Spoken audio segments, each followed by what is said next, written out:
Ironman. मालिक साहब, मालिक साहब। उसने मेरे ससुराल वालों को ये बताया जी सरकारी दामाद है, सरकारी जमाई है। अच्छा रिश्ता हो गया।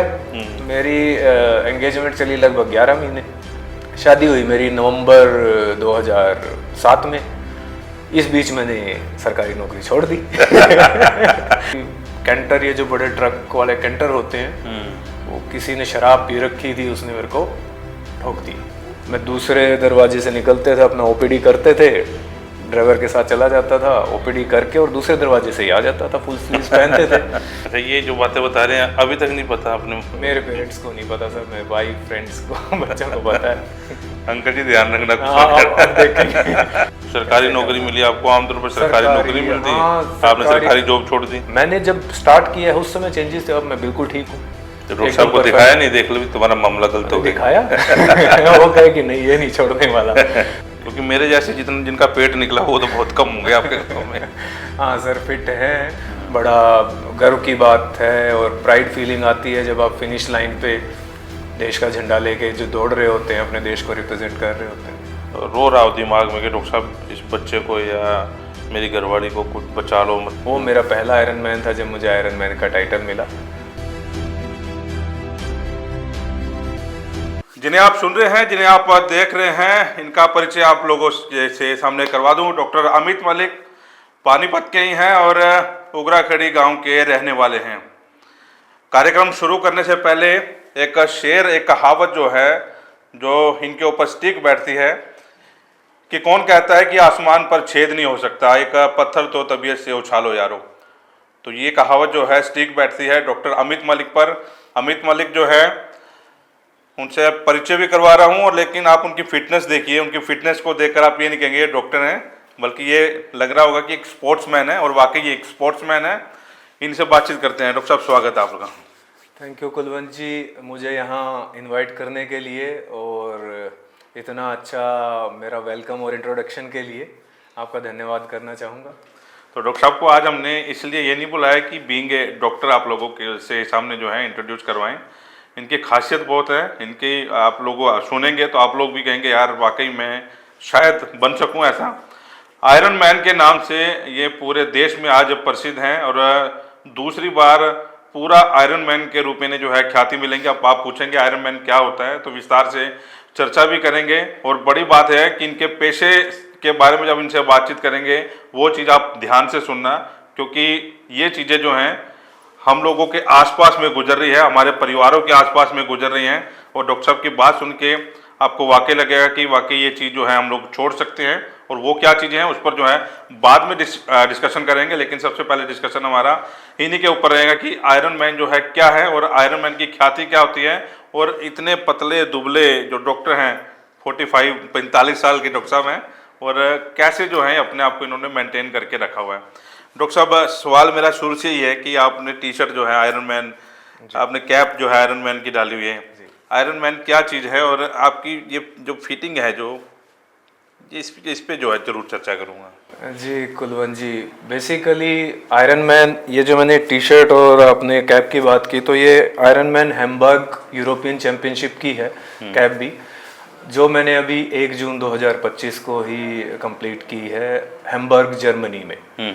तो आयरन मैन एक ट्रायथलॉन इवेंट रहता है। ट्रायथलॉन मतलब 3 स्पोर्ट्स को मिला के ये बनाया जाता है। इसमें स्विमिंग, साइकिलिंग और रनिंग, इसी सीक्वेंस में 3 स्पोर्ट्स होते हैं।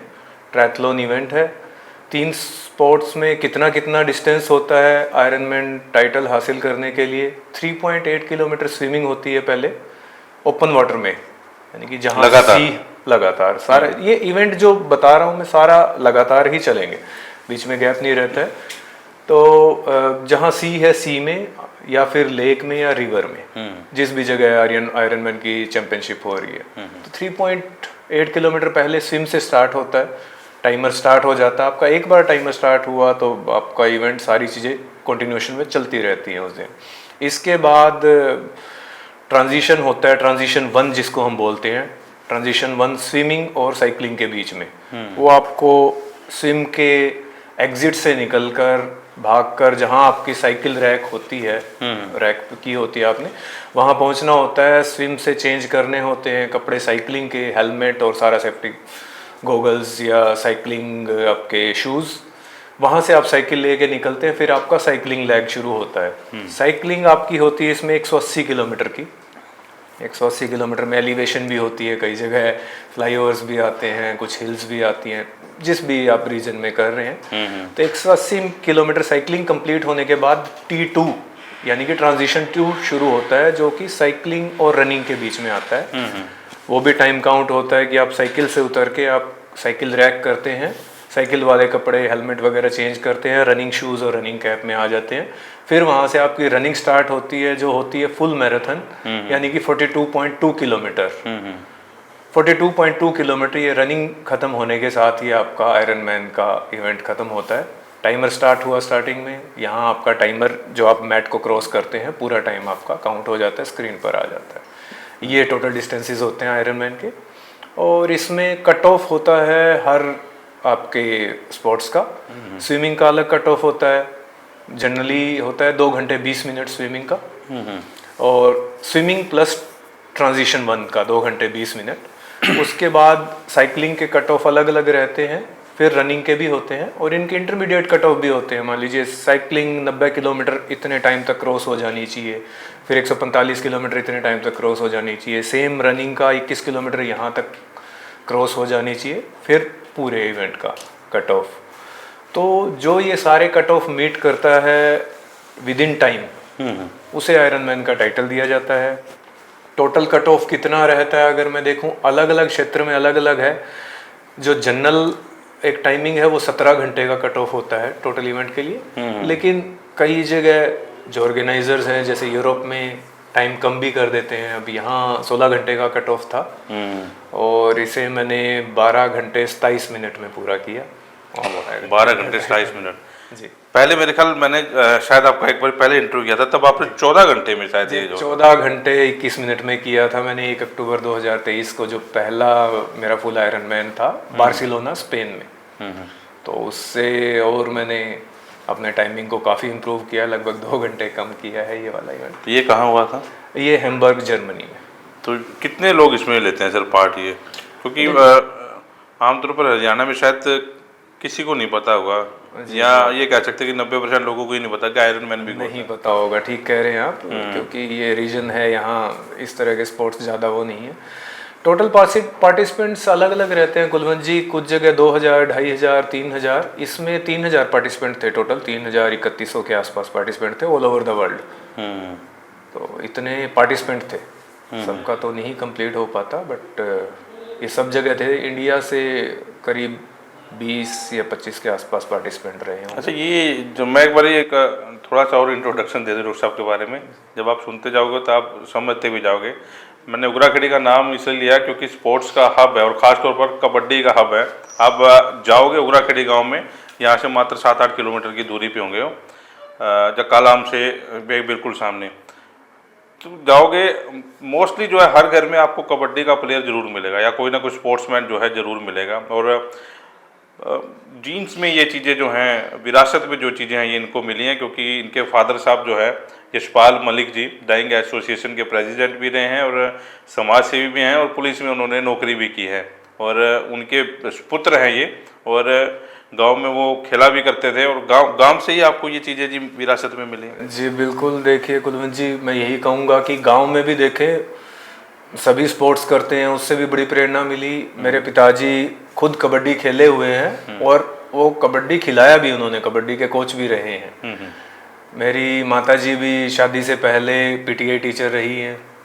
तो जीन्स में तो है ही, फिर गांव में बहुत स्पोर्ट्स पर्सन हैं। और तो मैं गांव में ज़्यादा समय रहा नहीं हूँ, लेकिन जब आप इस तरह का कोई स्पोर्ट्स इवेंट भी करते हैं तो आप सबसे पहले अगर देखा जाए तो अपने गांव को रिप्रेजेंट करते हैं, फिर अपने डिस्ट्रिक्ट जैसे पानीपत को रिप्रेजेंट करते हैं, उसके बाद स्टेट हरियाणा, और इंटरनेशनली जाके कर रहे हैं तो अपनी कंट्री को रिप्रेजेंट करना तो एक अलग ही, जो आप फीलिंग की कह रहे थे, बड़ा गर्व की बात है और प्राइड फीलिंग आती है जब आप फिनिश लाइन पे देश का झंडा लेके जो दौड़ रहे होते हैं, अपने देश को रिप्रेजेंट कर रहे होते हैं।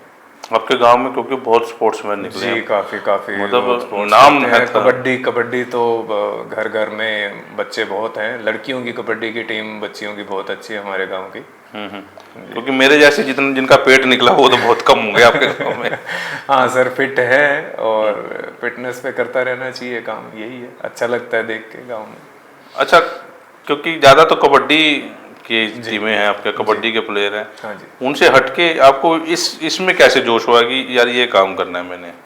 मेरा कुलवंत जी ऐसे हुआ स्पोर्ट्स में, या ये कह लीजिए फिटनेस के लिए बचपन से ही इंटरेस्ट था मेरा।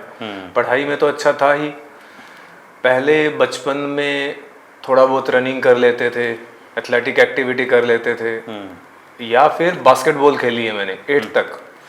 मेरे पिताजी की जॉब हुआ करती थी कैथल एरिया में, कैथल डिस्ट्रिक्ट के आसपास, तो हम लोग, हाँ जी, कैथल रहा करते थे।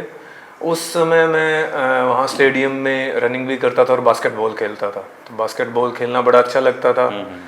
फिर पिताजी की थोड़ी तबीयत ठीक नहीं रहती थी, उनको थोड़े गैस्ट्रिक इश्यूज रहते थे, हम लोग छोटे थे, तो गैस्ट्रिक काफ़ी प्रॉब्लम उनकी बढ़ती रही थी, तो हम लोग गांव में शिफ्ट हो गए थे वहाँ से आके।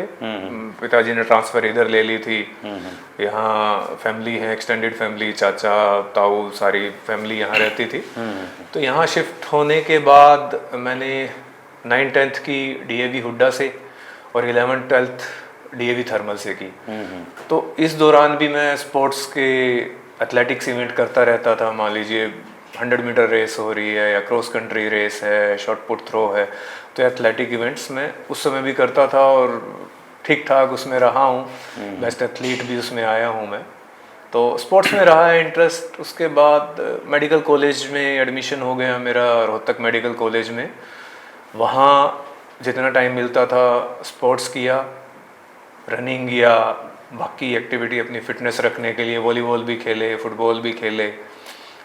लास्ट के कुछ साल फिर वहाँ जो पुराना इंटरेस्ट था, बास्केटबॉल स्टार्ट किया। बास्केटबॉल हम वहाँ खेले और हमारी टीम अच्छी रही, तो फिटनेस के लिए कुछ ना कुछ करते रहे हैं। फिर जब पानीपत में फिर से आके as a doctor practice start की, तो यहाँ बास्केटबॉल का अपना देखा, स्टेडियम में बच्चे खेलते थे, उनके साथ बास्केटबॉल खेले कुछ समय, जब ओपीडी के बाद वहाँ खेलते थे शाम में। फिर बैडमिंटन भी खेले सर, आईएमए की टीम होती थी, तो इंडोर स्पोर्ट्स में बैडमिंटन काफ़ी टाइम खेला। उसके बाद एथलेटिक इवेंट्स में जो आप पूछ रहे थे, ये आया मैं 2019 से। 2019 में फिटनेस का हमेशा रहता था, तो 2019 में जब स्टार्ट ऐसे हुआ, मैं आपको सही बताऊं तो पार्टनर नहीं मिलते थे हमें बैडमिंटन के लिए। अब 4 डबल्स खेलते थे तो 4 लोग मिलने मुश्किल हो जाते थे। आदत थी कि सुबह उठ के कुछ हेल्थ के लिए करना है। ये आईएमए वाले जो डॉक्टर्स हैं, सबका अपना अपना टाइमिंग है, किसी की इमरजेंसी कुछ, तो पानीपत क्लब में हम लोग जाया करते थे। 4 लोग नहीं मिलते थे तो बड़ा हार्ट ब्रेक, दिल टूटता था कि भाई यार इसमें है इंटरेस्ट, नहीं मिल रहे। तो समहाउ मैंने देखा एक एमईटी यूनिवर्सिटी की रनिंग इवेंट था 10 किलोमीटर का गुड़गांव में, तो मुझे आया कि इसमें पार्टिसिपेट करना है, रनिंग स्टार्ट करता हूँ। मैंने देवीलाल पार्क में जाना स्टार्ट किया, उस समय मॉडल टाउन में मेरा घर और प्रैक्टिस थी, तो देवीलाल पार्क आते थे, यहाँ रनिंग स्टार्ट की, 1.5 महीना यहाँ प्रैक्टिस की और पहला वो 10 किलोमीटर का इवेंट किया। सो बड़ा अच्छा, टाइमिंग भी ठीक रहा। तो उससे मैं एंड्योरेंस स्पोर्ट्स की तरफ मेरा रुझान बढ़ता गया। 2019 में मैंने पूरा अच्छे से रनिंग की ट्रेनिंग की, 10 किलोमीटर से 21 किलोमीटर, 21 किलोमीटर से 2020 के जनवरी में मैं फुल मैराथन तक 42 किलोमीटर पहुंच गया था। टाटा मुंबई मैराथन है जो सबसे अच्छा इवेंट, रनिंग इवेंट माना जाता है इंडिया में, उसमें मैंने फुल मैराथन की थी। और उसकी ट्रेनिंग के लिए भी उस पर यह था कि है आपको किसी की ज़रूरत नहीं है, आप फिटनेस के लिए कर रहे हैं, कोई नहीं मिला तो चलो जी सुबह उठ के निकल लिए। 21 किलोमीटर के लिए मैं रनिंग करता था। तो इस तरह से करता था जब ट्रेनिंग का मैं, कि एंडोरेंस स्पोर्ट्स में क्या है, फिजिकल के साथ साथ आप मेंटली बड़े स्ट्रॉन्ग होने चाहिए। तो मेंटली मैं ऐसा करता था कि 21 किलोमीटर भागना है भाई संडे को, तो कैसे पूरी करूँगा। मैं छोटे लैप नहीं करता था, मैं नहर की साइड में निकल जाता था कि 10.5 किलोमीटर पहुँच जाना है। इंसान का एक एंडोरेंस स्पोर्ट्स में क्या है, लंबा आप दौड़ रहे हैं तो सेकंड हाफ में मुश्किल हो जाता है करना। लेकिन ये था कि 10.5 किलोमीटर गए हैं तो वापस भी आना पड़ेगा घर पे रनिंग करते हुए, चाहे रन करो साथ में बीच में वॉक करो थोड़ा। तो इस तरह से मैंने ट्रेनिंग की, रनिंग की, मेरा इस तरह से एंड्योरेंस डेवलप हुई, रनिंग अच्छा हो गया। 2020 में फिर कोविड आया, पूरा वर्ल्ड ही रुक गया था, पूरा लॉकडाउन लग गया। तो उस समय कुछ समय के लिए सरकार ने ओपीडी प्रैक्टिस भी बंद कर दी थी, सिर्फ इमरजेंसी सर्विसेज खुलेंगी ऐसी गाइडलाइन सरकार की आई थी। तो उस समय मुझे ये था कि क्या किया जाए। उस समय मैंने साइकिलिंग शुरू की। एक इंडोर ट्रेनर होता है, साइकिलिंग मैंने तभी ली थी, उस पर साइकिल लगाई और उस पर मैंने साइकिल की प्रैक्टिस शुरू की। 2020-21 में जब तक थोड़ा सा कोविड का टाइम रहा, कोई ऐसे इवेंट तो सब बंद हो गए थे गाइडलाइन की वजह से कि ज़्यादा लोग इकट्ठे नहीं होने, पर उस समय मेरी साइकिलिंग ठीक हो गई। मैंने आउटडोर भी स्टार्ट कर दी थी बाद में, जब थोड़ी रेस्ट्रिक्शंस कम हो गई थी। जब ये दोनों चीज़ें हो गई तो मुझे लगा, मैंने देखा था पहले भी, देखा था और बड़ा इंस्पायर हुआ था। पहले मिलिंद सोमन ने किया था 2015 में, मिलिंद सोमन, हाँ फिल्म स्टार, आयरन मैन, हाँ फिल्म स्टार और मॉडल। तो मैं उनका देख कर बड़ा अच्छा लगा था। ऑल्दो तब ये नहीं सोचा था कि कर पाऊंगा, ये तो बहुत मुश्किल चीज़ है। देख के इंस्पायर बड़ा हुआ था। जब ये दोनों चीज़ें होगी तो मेरे माइंड में वो आया कि हाँ, तो देख के बड़ा इंस्पिरेशन मिला था। और एक मेरे मित्र भी करते थे, उन्होंने भी किया था आयरन मैन।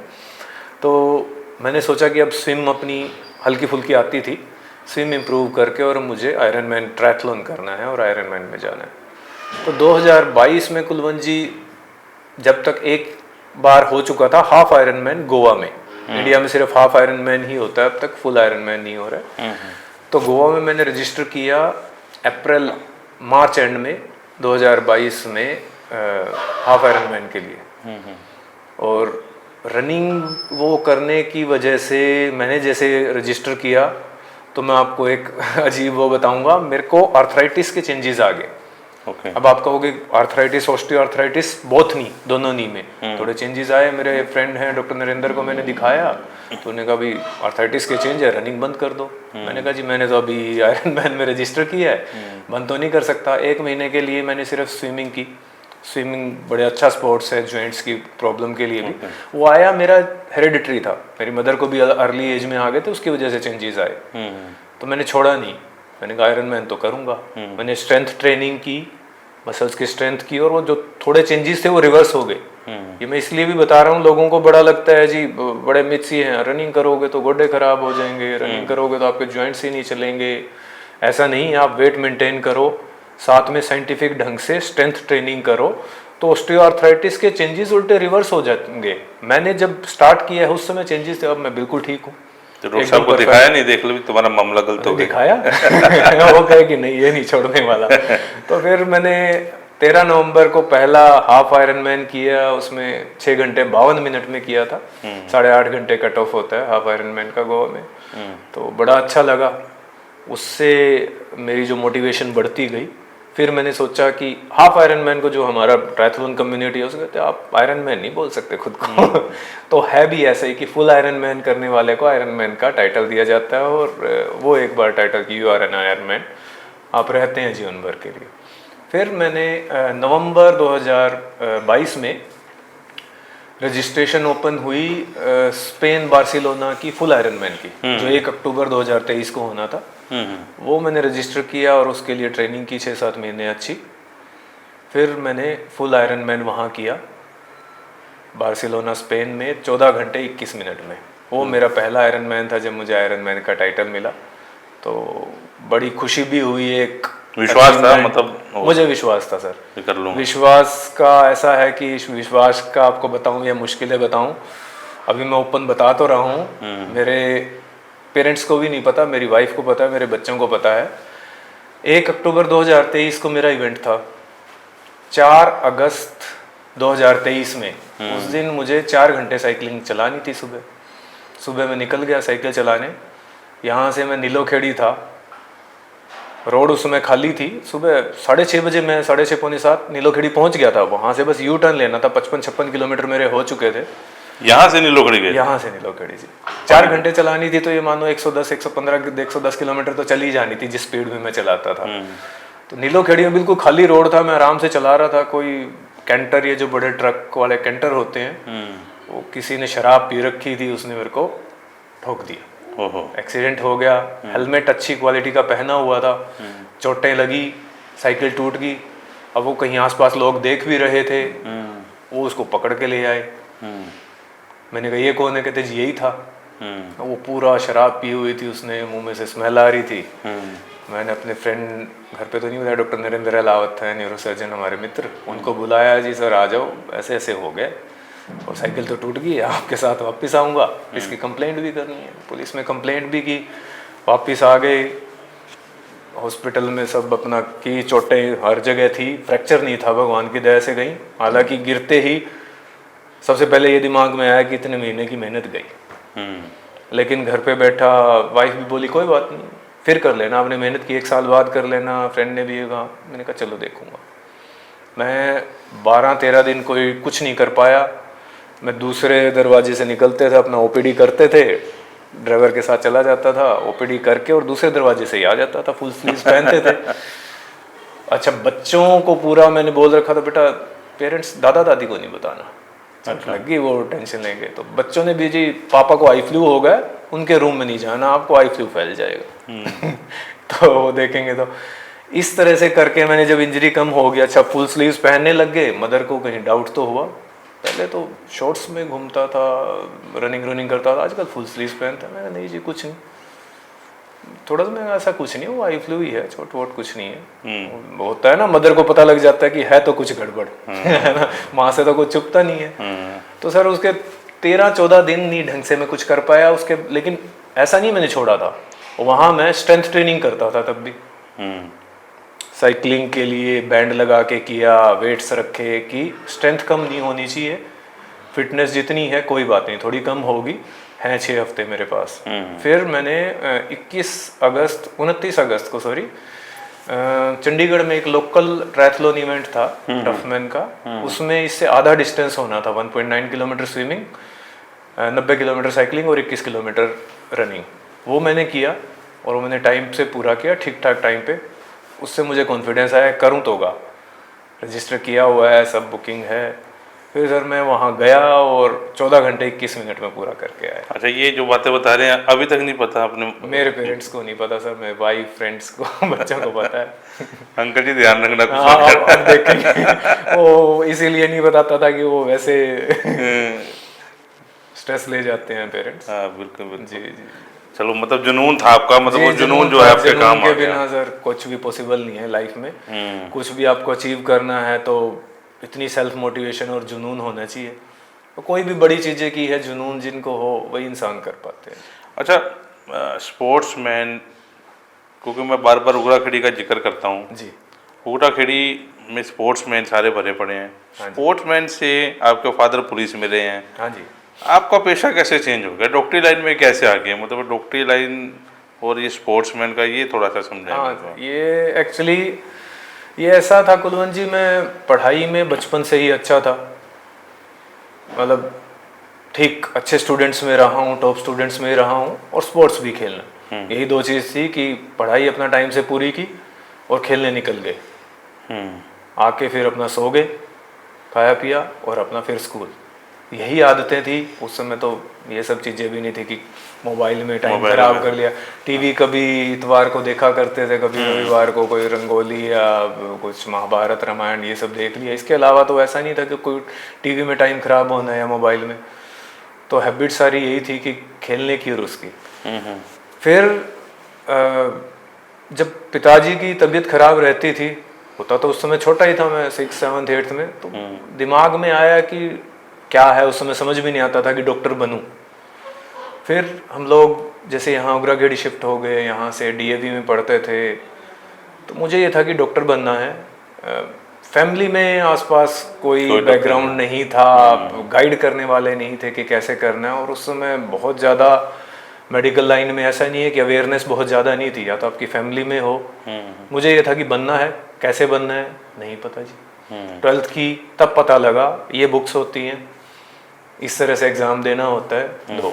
तो मैंने तब दिल्ली आकाश से कोचिंग स्टार्ट की और तैयारी शुरू की कि एग्ज़ाम देंगे। लेकिन मेरे एग्ज़ाम से पहले एनडीए का एग्ज़ाम आ गया। मुझे दो चीज़ें बड़ी मतलब जुनून था, मतलब अच्छी लगती थी, एक स्पोर्ट्स, एक आर्मी का भी। कि आर्मी या जो फोर्सेस का, बेसिकली फोर्सेस में सबसे ज़्यादा एयरफोर्स मुझे बड़ा वो लगता था कि एयरफोर्स में जाना है। एनडीए में हो गया तो मुझे लगा एनडीए में जाऊंगा जी। फर्स्ट चॉइस ये है, सेकंड चॉइस भी डॉक्टर। तो मैं एनडीए, मेरा एग्ज़ाम क्लियर हो गया। इंटरव्यू था मेरा देहरादून। देहरादून अच्छा बैच था हमारा, काफ़ी बड़ा बैच। मेरे को याद है 51 मेरा चेस्ट नंबर था। उसमें चेस्ट नंबर दिए जाते हैं जो इंटरव्यू के लिए जाते हैं। इंटरव्यू भी बड़ा अच्छा गया था और मुझे पूरी होप थी कि हो जाएगा, बट काफ़ी बड़े बैच से उन्होंने 4-5 लोग ही लिए। तो डिसअपॉइंटमेंट हुई। फिर देखा तो 3 महीने रह गए अब एग्ज़ाम के। अब एनडीए निकल गया जी। फिर दिया, पीएमटी दिया, उसमें क्लियर हो गया। उस समय पीएमटी भी दिया और मैंने जेई भी दिया, जो इंजीनियरिंग एंट्रेंस होता था उस समय, वो भी दिया। उसमें कुरुक्षेत्र यूनिवर्सिटी में मेरा आ गया था और इसमें भी क्लियर हो गया। 31 रैंक थी। तो मेरे को Rohtak, PGIMS Rohtak government college में, एक ही गवर्नमेंट कॉलेज होता था उसमें MBBS की सीट मिल गई। तो इस तरह से MBBS में गए। तब तो मैं ही था कि आसपास गांव और आसपास में पहला डॉक्टर था मैं अपना फैमिली का और आसपास के एरिया का। ग्रेजुएशन की वहाँ से, उसके बाद ये है कि इस लाइन का पता लग गया। अब हम गाइड कर सकते हैं आने वाली जनरेशन से। सरकारी नौकरी मिली आपको? आमतौर पर सरकारी नौकरी मिलती है? हाँ, आपने सरकारी जॉब छोड़ दी? कुलवंत जी, हाँ, ये सरकारी नौकरी का बताऊंगा, आपने ठीक जिक्र किया।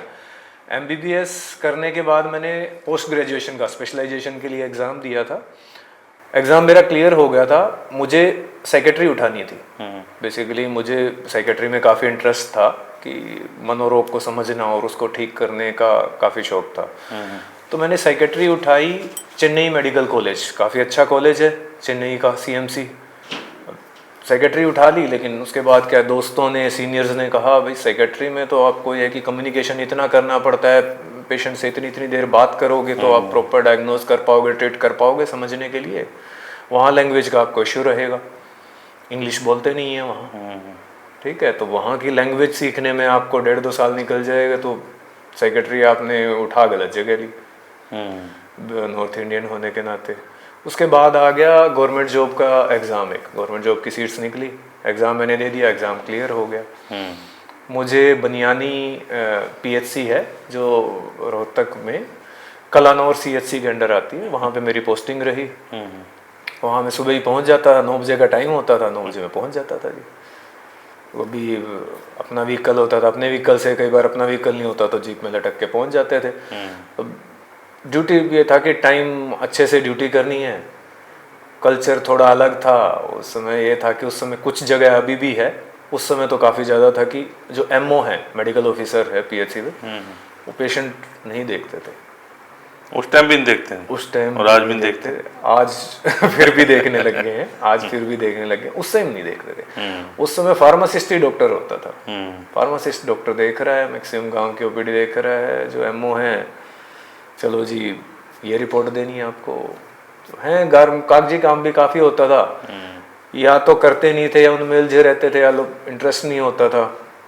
मुझे मतलब इस तरह का नहीं पसंद था कि डॉक्टर बने हैं तो मुझे अपना ये है कि करनी क्लिनिकल प्रैक्टिस ही है, और ना मैं कोई इस तरह की रिपोर्ट की जो मतलब काम ना करो आप सैलरी लो, वो एटीट्यूड था नहीं कभी। मैं गवर्नमेंट जॉब को कंटिन्यू कर नहीं पाया। जब नेक्स्ट ईयर 3-4 महीने रह गए थे तो मेरे फ्रेंड्स तैयारी कर रहे होते थे, प्रिपरेशन थी, उनके साथ डिस्कस करते, हाँ ये क्वेश्चन ऐसे सोल्व करना है, इसका ये आएगा। तो उन्होंने मेरे को फोर्स किया कि तेरी प्रिपरेशन पूरी है तो एग्ज़ाम दे अब गवर्नमेंट जॉब से छुट्टी लेके। तो मैंने गवर्नमेंट जॉब से छुट्टी ली, अप्लाई की और मैंने एग्ज़ाम दिया रोहतक एंट्रेंस। फिर मेरा रोहतक में ही सिलेक्शन हो गया। हाँ, सेक्रेटरी मुझे मिल गई। आमतौर पर तो लोग सरकारी नौकरी लेते ही इसलिए हैं। हाँ सर, और आपको तो अच्छी बड़ी जॉब आपने इसलिए छोड़ दी कि यहाँ तो काम ही नहीं है। नहीं देखो, मतलब एटीट्यूड हो जाता है जी आपका किस तरह का है। मेरा कभी ऐसा एटीट्यूड रहा नहीं कि सरकारी नौकरी लो और ऐश करो। हालांकि एक मज़ेदार किस्सा बताऊंगा। जब मेरा रिश्ता हुआ, जिसने रिश्ता करवाया था बिचौलिया, उसने मेरे ससुराल वालों को ये बताया जी सरकारी दामाद है, सरकारी जमाई है। अच्छा रिश्ता हो गया, मेरी एंगेजमेंट चली लगभग 11 महीने, शादी हुई मेरी नवंबर 2007 में। इस बीच मैंने सरकारी नौकरी छोड़ दी। छोड़ दी तो जी मैं तो अपना पीजी वीजी करूँगा। पोस्ट ग्रेजुएशन की, पोस्ट ग्रेजुएशन करके रजिस्ट्रारशिप की रोहतक से 1 साल, और उसके बाद यहाँ प्राइवेट प्रैक्टिस कर रहा हूँ सर 2010 से। तो फिर क्या हुआ? फिर जब ये सरकारी जॉब छोड़ दी उनको पता लग गया? नहीं कुछ नहीं, उनको देखिए पता तो उस समय लग ही गया था कि इतना तो पता लग ही जाता है जी, सब बैकग्राउंड पता करते हैं सब। रोहतक पानीपत सोनीपत मेरे इन लॉज हैं, ये तो सब ऐसे एरिया हैं कि सब लोग ही जानते हैं आपस में, तो ये तो पता लगाते ही हैं कैसा लड़का है। तो पता था जी, सारी चीज़ें पॉजिटिव थी एक तरह से, तो ऐसा नहीं कोई नाराज़गी दिखाई उन्होंने, ठीक है बेटा आप करो। अच्छा, परिवार में कौन कौन लोग सपोर्ट किया? मेरे परिवार में सर माता पिता हैं और हम 3 भाई बहन हैं। बड़े भाई हैं मेरे जो टीचर हैं, गवर्नमेंट टीचर हैं। बड़ी सिस्टर हैं, वो हमारा स्कूल है, पिताजी के साथ वो स्कूल की मैनेजमेंट देखती हैं गांव मंडी में। और सबसे छोटा मैं। और मेरी फैमिली में आगे एक्सटेंडेड में मेरी पत्नी हैं जो कि डेंटिस्ट हैं, डॉक्टर सुप्रीति, वो भी आरटीओ हॉस्पिटल में मेरे साथ ही हैं। और 2 बच्चियां हैं मेरी, एक 15 इयर्स की, एक 12 इयर्स की। क्या कर रही हैं? बड़ी अभी 10th में है और वो आगे डॉक्टर ही बनना है उसने, उसके लिए प्रिपरेशन कर रही है। वो वेलम्स गर्ल्स स्कूल है, गर्ल्स स्कूल में टॉप है, देहरादून में माना जाता है उसको। वो वहाँ थी, उसने एग्ज़ाम क्लियर किया था, वो वहाँ पे पढ़ी है 3 साल। अब वो वापस इसीलिए आई है कि क्योंकि वहाँ पे मेडिकल का बहुत ज़्यादा नहीं है, पापा मुझे मेडिकल करनी है। तो शी वॉज इंस्पायर्ड कि ठीक है बेटा आपकी मर्जी है, आप करो, हम पूरा सपोर्ट करेंगे, गाइडेंस देंगे। अब वो 10th कर रही है, आकाश से कोचिंग ले रही है नीट के लिए, और छोटी अभी 7th में है, 3 साल। अभी डॉक्टर साहब के बारे में और बता दूं आपको, डॉक्टर अमित मलिक पानीपत के आरटीओ हॉस्पिटल, जब आप टोल की तरफ जाएंगे तो आरटीओ हॉस्पिटल बहुत बड़ा हॉस्पिटल जो है वहाँ पर बना हुआ है, डायरेक्टर भी हैं उनमें, और साथ में वहाँ पे प्रैक्टिस भी कर रहे हैं, मनोरोग विशेषज्ञ हैं।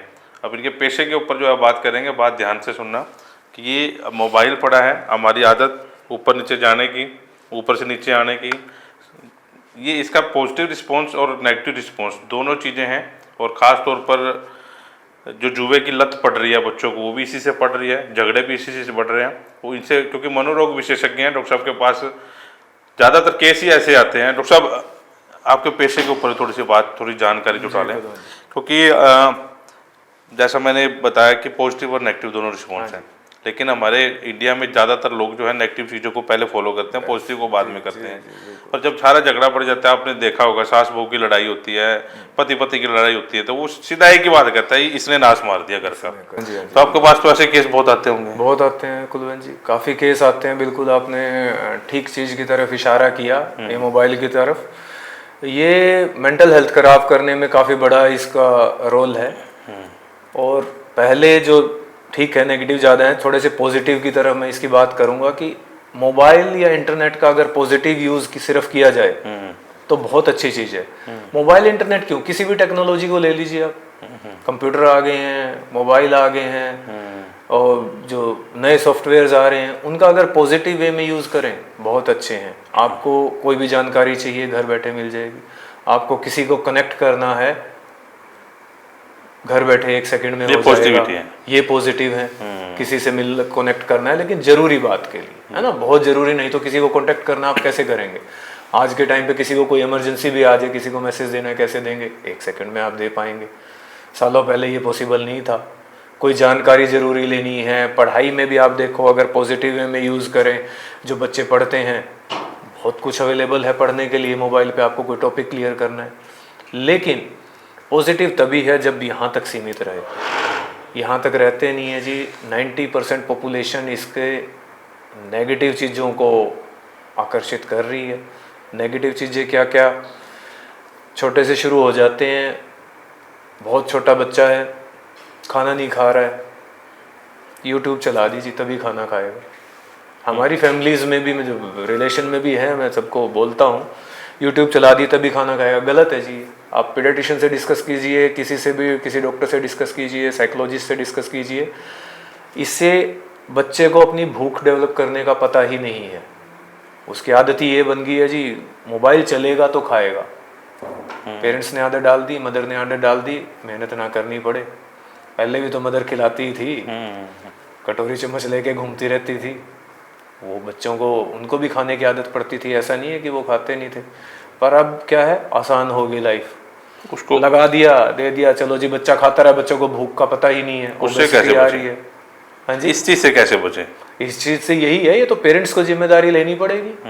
ये आदत नहीं लगानी है, मोबाइल से नहीं खाएगा वही आदत जैसे बड़े हमारे बुजुर्ग खिलाते थे या हम लोगों ने बच्चों को खिलाया, वैसे ही ये सब लगा के नहीं। अब भूख का तभी पता लगेगा। पीडियाट्रिशियन बोलते हैं फीड ऑन डिमांड।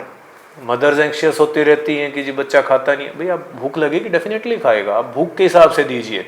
मोबाइल उठा ले चाहे रोता रहे, हटाओ, हाँ, उसको भूख के टाइम कैसे खाना है वो चीज़ सिखाओ, वो एप्रोप्रिएट खाना सीखेगा, पहले से मोबाइल की आदत नहीं पड़ेगी। फिर स्कूल जाते ही क्या चाहिए, थोड़ा सा बच्चा बड़ा हुआ, मोबाइल चाहिए जी।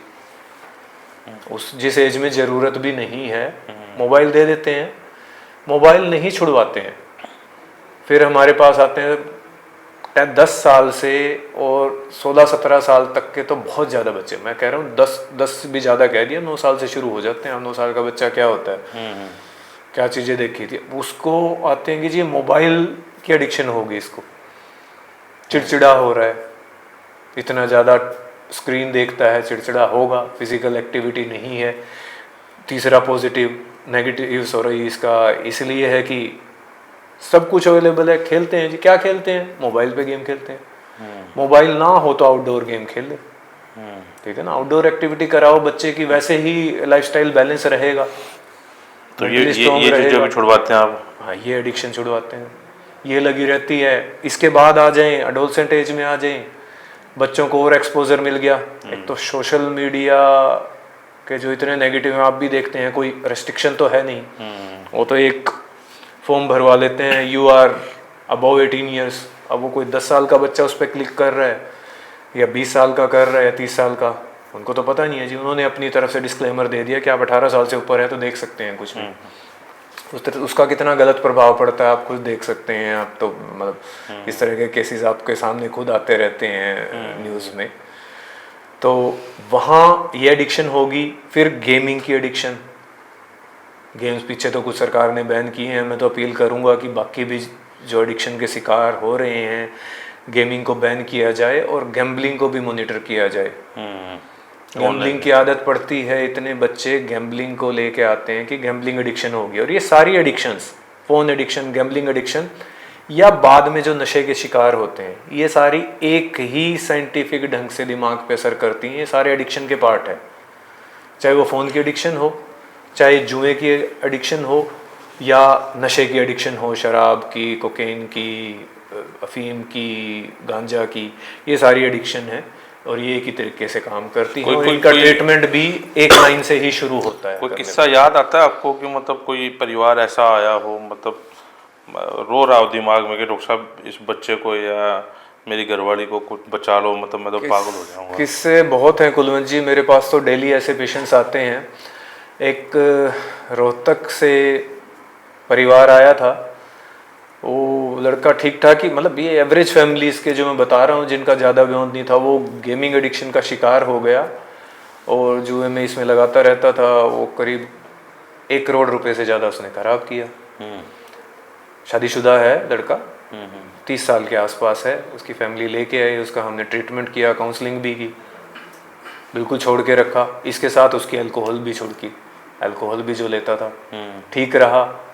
फिर कहीं ट्रीटमेंट छोड़ दिया कुछ समय, क्योंकि माइंड के चेंजेस होने और काउंसलिंग लेनी छोड़ दी, फॉलोअप में आया नहीं। तो उसके बाद फिर से कांटेक्ट में आ गया ऐसे अपने साथियों के जो इसमें थे। फिर ये सब आगे जी, गेम्स में तो स्पोर्ट्स में IPL आ गया, फिर उसको क्यूज़ सोशल मिलने लगे, फिर लगा, लेकिन वो दोबारा से ये नशा छोड़ चुका है। इसके अलावा करनाल से एक फैमिली आई थी, उनका भी बच्चा, वो तो अब अनमैरिड ही है, अनमैरिड क्या 20 साल का है, हॉस्टल में रहता था। हॉस्टल में ठीक फैमिली से है, उसको एक्सेस थी कार वगैरह की, ऐसी कंपनी में आया, गेम्स खेलने लग गया। उसने 6-7 महीने में जब घर वालों को पता लगा कि पैसे मांगता था, ठीक फैमिली थी, तो 40 लाख का नुकसान कर दिया जी। जब फैमिली मेम्बर्स ने पूरा, उसके पेरेंट्स ने उसके पीछे पड़े तो पता लगा ये आदत है। घर पे बंद करके रखना शुरू कर दिया जी, बाहर नहीं जाओगे आप, चिड़चिड़ा होना शुरू हो गया। अब वो कहीं से उन्हें पता लगा मेरे बारे में, तो वो लेके आए मेरे पास। अब उसका ट्रीटमेंट स्टार्ट हो गया और अब इस चीज़ से दूर है, काउंसलिंग वगैरह उसकी जारी है और मेडिसिन भी चल रही है, तो फुली छूट जाएगा उसके एडिक्शन।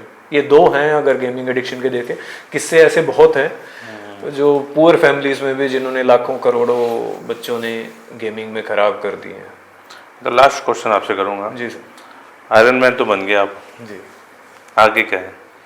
आगे देखिए, फिटनेस जारी रखनी है, ये टारगेट है मेरा। ये है कि अपनी फिटनेस को मेंटेन करना है। मेंटेन क्या, इससे खुद से बेहतर करते जाना है। जैसे मैंने पहले आयरन मैन से अब और बेहतर किया और फिटनेस भी अपनी और अच्छी कर ली है।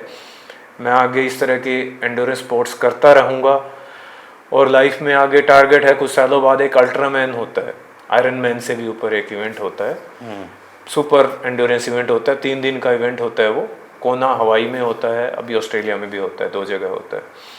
तो उसमें 3 दिन का होता है। उसमें एक 10 किलोमीटर साइकिलिंग होती है, 412 किलोमीटर 10 किलोमीटर स्विमिंग होती है सी में, 412 किलोमीटर साइकिलिंग होती है जिसमें 10,000 फीट की एलिवेशन टोटल होती है और 84 किलोमीटर रनिंग होती है। ये 3 दिन में डिवाइडेड इवेंट होते हैं और कट ऑफ होते हैं इनके।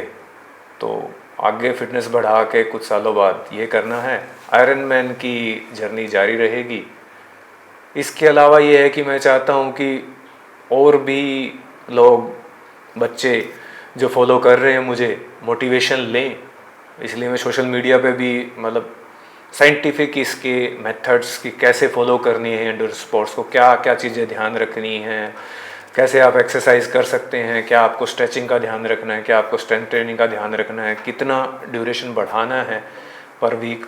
तो ये चीज़ें डालने की कोशिश करता हूँ ताकि लोग देखें और बाकी लोग भी ये फिटनेस में आए। डाइट प्लान क्या है आपका? डाइट प्लान सर सिंपल है, खाना देसी है, ठीक है। हमारी डाइट में प्रोटीन की कमी होती है तो ठीक है, अंडों से प्रोटीन लेते हैं, बाकी नेचुरल प्रोटीन दाल है, सब्जी है, सब्जी ज़्यादा लेता हूँ, प्रोटीन फैट का अपना बैलेंस बना के रखता हूँ। देसी घी खाते हैं? हाँ जी, देसी घी खाते हैं, गूंद भी खाते हैं। आमतौर पर डॉक्टर मना करते हैं। देखिए, नहीं, जो हमारे जो पेशेंट भी पूछते हैं जी क्या खाएं क्या नहीं, जो हमारे बुजुर्ग खाते थे वो खाइए। वो मेहनत भी करते पर मेहनत कीजिए। अब सारी चीज़ वो खाइए। अब देखो तो दूसरे अनाज हैं जो हमारे बुजुर्ग लोग खाते थे, अब धीरे धीरे उसी पे आ रहे हैं। नहीं तो डायबिटीज़ बढ़ रही है, ये हो रहा है। नेचुरल चीज़ें खाएंगे तो नहीं आएगी दिक्कत। फास्ट फूड मत खाइए, पैक्ड चीज़ें मत खाइए, हेल्थ रखनी है। पैक्ड चीज़ों में आप कभी पढ़ते ही नहीं है उसके अंदर क्या क्या है, सारे गंदे फैट्स हैं, न्यूट्रिशन है नहीं। न्यूट्रिशस चीज़ लीजिए डाइट के लिए, मेरा ये वो रहेगा। नेचुरल जितनी चीज़ें, नेचुरल फूड रहेंगे उतनी न्यूट्रिशन आपकी पूरी होगी। चलिए, डॉक्टर अमित मलिक, बड़ा अच्छा लगा आज इनसे बातचीत करना। और बड़ी बात है कि पानीपत के हैं और उगराखड़ी गांव के रहने वाले हैं, और ऐसी ऐसी महान हस्तियों को देखने के लिए, आप सुनने के लिए वॉइस ऑफ पानीपत को सब्सक्राइब और फॉलो जरूर करें, क्योंकि बहुत कम चांस होते हैं कि ऐसे लोग जो हैं आप लोगों को सामने बैठ के जो हैं कुछ सिखाएं, कुछ दिखाएं। और हमारी भी कोशिश रहती है कि कुछ अच्छा जो है आप लोगों के लिए लेकर आएँ। और इसी कड़ी में डॉक्टर साहब आपका बहुत बहुत धन्यवाद। ठीक है, आप थैंक यू कुलवंत जी, धन्यवाद।